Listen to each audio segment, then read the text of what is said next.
I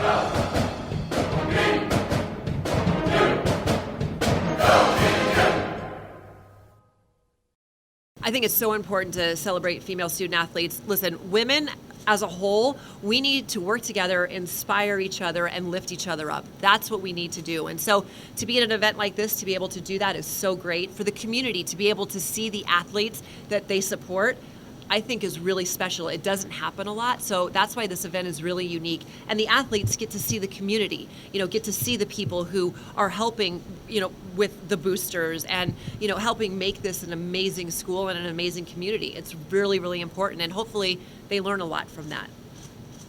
So I want to hopefully inspire all females and really everybody to know that, listen, we're going to be handed things in life that are going to throw you a curveball.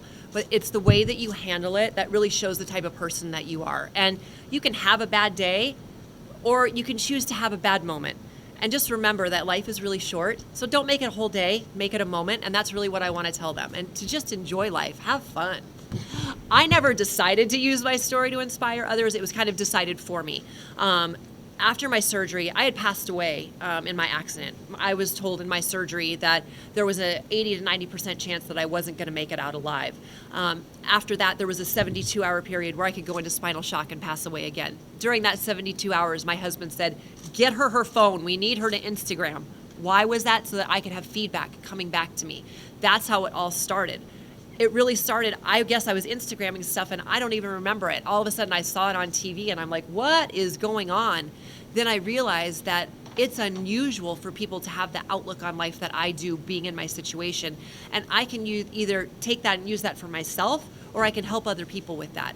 So that's how it got started. I prefer to help other people and, have them realize that, yep, things are not always the way you want them to be, but you can turn it around and make it the way you want it to be.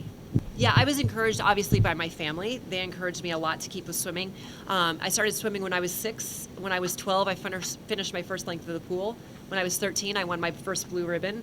I was the worst swimmer on my high school swim team ever the first 2 years. And it really turned around, I feel, probably in 1994 when I went to World Championships. That's when I realized that I could probably do pretty well at this sport. So, it's interesting that I think women we tend to downplay our successes, and that's kind of what I think I was doing. I mean, why does it take going to World Championships and, winning medals to realize that you're going to be good at something? So, yeah, that's when I decided that I was going to be good. But that's another thing I want to tell women is to stop downplaying stuff. Like, you are awesome. Tell it. Let the world know. And, it's not bragging if it's true.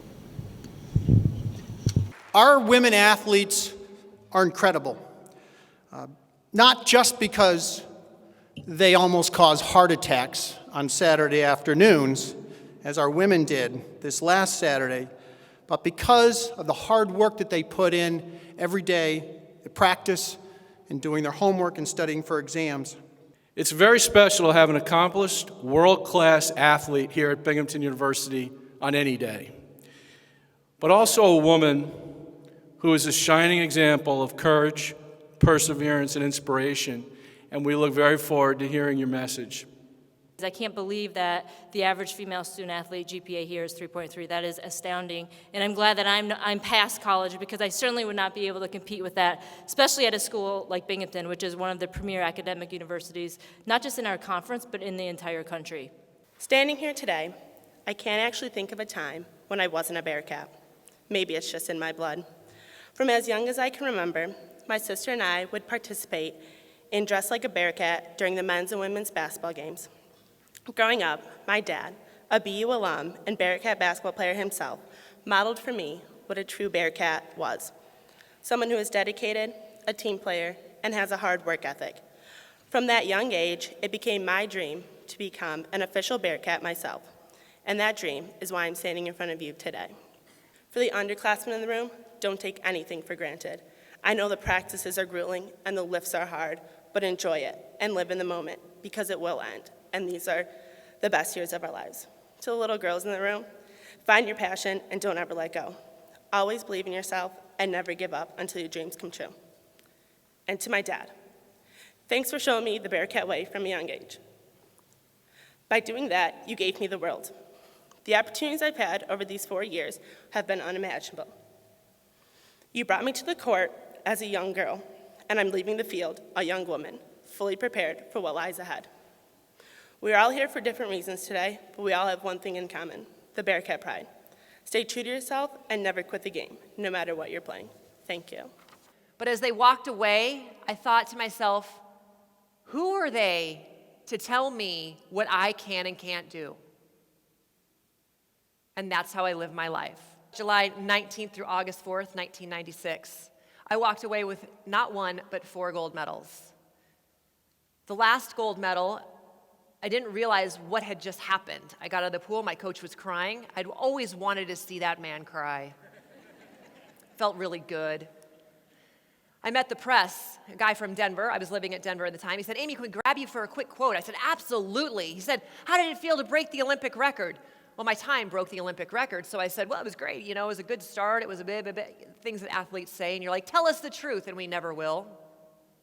He looked at me confused, and he goes, no, honey, you're the first American woman to win 4 gold medals in any sport, summer or winter. I looked dead in the camera on live television and said, shut up!